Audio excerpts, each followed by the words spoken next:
Le rapporteur, chers collègues et chers collègues, que l'on vote en décembre ou que l'on vote en février, pour se laisser du temps, diminuer les incertitudes, finalement, qu'est-ce qui change? Pas grand-chose. Je voudrais remercier les services d'avoir corrigé dans cette nouvelle version les erreurs signalées à la Commission des finances, comme par exemple le chiffre du ratio de désendettement de l'année 2020. Et merci également d'avoir répondu à chacune de mes questions après la Commission des finances. Au-delà de la forme, la situation financière de l'agglo n'est pas rassurante. Ce qui est certain, c'est le constat toujours plus clair du désengagement financier de l'État. La baisse de la DGF se poursuit, moins 1 million pour un total de près de moins 4,5 millions en 4 ans et plus de 8 millions d'euros depuis le mandat Sarkozy. Pour autant, les recettes de fonctionnement connaissent par l'effet de la fiscalité locale et l'augmentation des bases, comme par l'augmentation du versement mobilité que nous avons soutenu, un certain dynamisme. Plus 1,6 million depuis l'année dernière, plus 15 millions par rapport à 2020.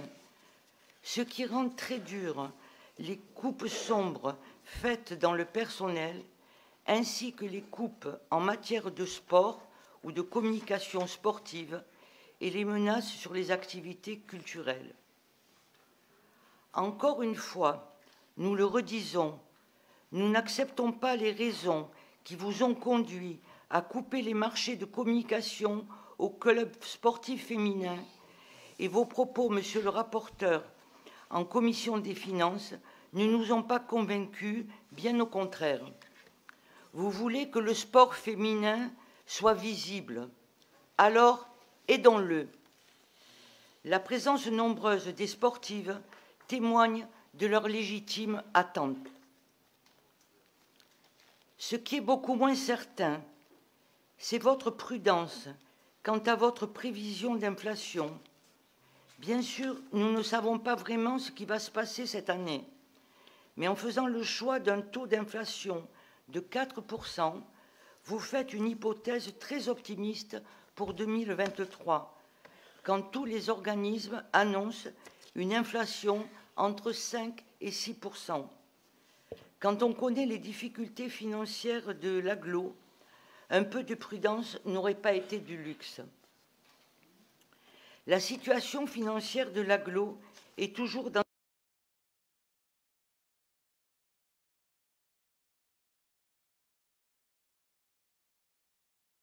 extérieur, SPL Agathe, la SAT, l'EPF, pour un total de 46 millions selon les chiffres que vous m'avez communiqués, de dettes pour des projets dont les retours sur investissement paraissent très hypothétiques et dont on sait déjà que certains ne se feront pas. L'achat pour 2 fois son prix, 2 millions au lieu d'1 million, par la SPL Agathe d'une propriété agricole se redescend, tout comme l'acquisition du mas de Beaulieu dans le cadre du projet de Grézan 5, sont des dépenses liées à des projets sans devenir.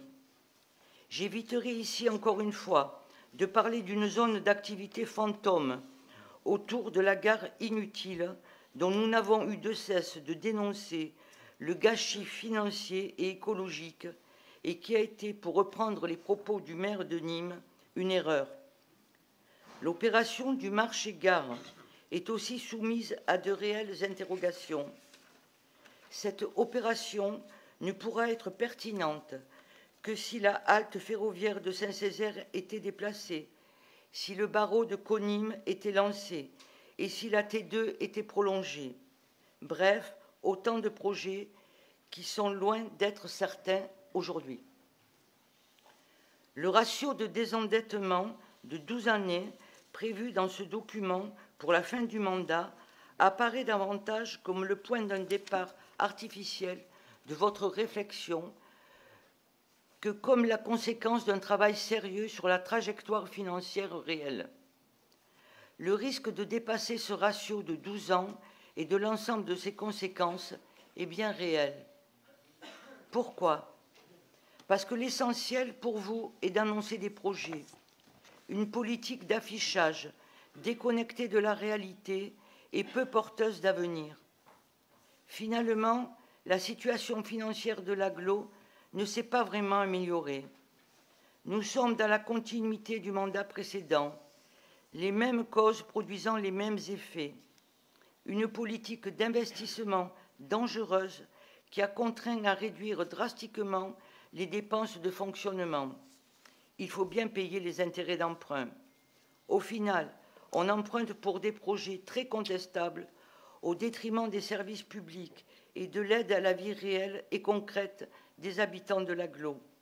Par exemple, en matière de politique de transport, il est indiqué, je vous cite, je crois que c'est à la page 81, l'étude de la hausse des prix des tickets est en cours d'analyse avec un impact envisagé de 0,2 million d'euros. Est-ce bien sérieux? Est-ce bien sérieux de ne pas donner un coup d'accélérateur à la réalisation de parkings relais pour notamment désengorger la ville-centre du trafic automobile et favoriser la pratique des transports collectifs? Je vous rappelle que le trafic passager en 2014 était de 17 730 000 et que les différentes politiques d'investissement ont conduit dès 2019 à une baisse significative de 14 millions. J'ai pris 2019 puisque les autres années, les chiffres connus, étaient impactés par le Covid. Il ne s'agit pas simplement de lisser, mais de choisir des projets utiles et de le faire en toute transparence. En septembre, lors du séminaire, vous prévoyez 120 millions d'euros d'investissement.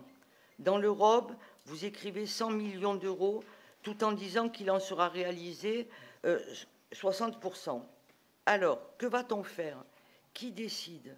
Quelle priorité? La révision du projet de territoire, dont nous contestons encore la méthode, ne sera présentée qu'après le vote du budget. N'est-ce pas surprenant? D'ailleurs, vous avez décidé seul, alors que rien ne vous y obligeait, et sans aucune délibération, c'est vrai, c'était inscrit au budget 2022, de racheter par anticipation la centrale de méthanisation pour 12 millions d'euros, ajoutant de la dette cette année, alors qu'il n'y avait aucun caractère d'urgence. D'ailleurs, les différentes autorisations environnementales pour exploiter les boues de toute l'agglo et non plus seulement les boues de Nîmes ne sont pas encore demandées. Cette acquisition par anticipation participe à faire gonfler la dette. Ces investissements inconsidérés, qui s'apparentent parfois à une fuite en avant, nous empêchent aussi d'être plus offensifs sur des sujets sans doute plus utiles et plus urgents. Le soutien à l'enseignement supérieur, la zone de développement économique liée à l'aéroport, les transports en commun. Vous le comprenez, nous sommes très inquiets à la lecture de ce rapport que l'on pourrait renommer le rapport de désorientation budgétaire. Trop de flou, d'incertitude, trop de décisions échappant aux élus de cette Assemblée, trop d'effets d'annonce sans rapport avec la réalité.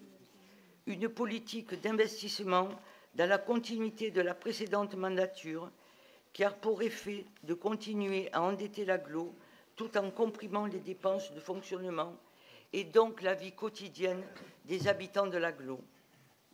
Nous espérons, Monsieur le Président, Monsieur le rapporteur, chers collègues, que ces remarques pourront être prises en compte dans la finalisation de la préparation du budget, ce qui serait une première. Je vous remercie.